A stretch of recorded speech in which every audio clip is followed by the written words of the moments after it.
محمود غزنوی کے دور میں ایک شخص بیمار ہو گیا تو وہ طبیب کے پاس گیا۔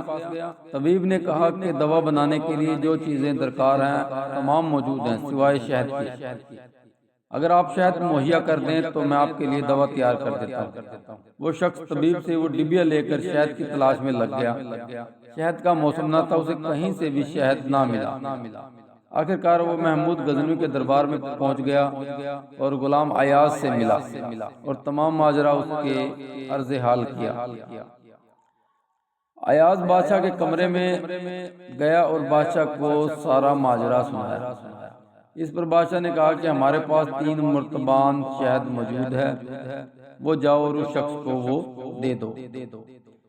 اس پر ایاز نے کہا کہ بادشاہ سلامت، اس کو تو تھوڑا سا شہد چاہیے، 3 مرتبان دینے کی کیا ضرورت ہے؟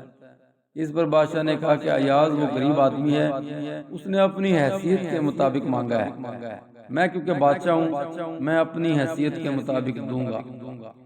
اس پر مولانا روم علیہ رحمہ فرماتے ہیں کہ آپ اللہ سے اپنی حیثیت کے مطابق مانگیں، وہ بادشاہ ہے، وہ اپنی حیثیت کے مطابق دے گا، اور یقین رکھیں کہ وہ اپنی حیثیت کے مطابق دے گا۔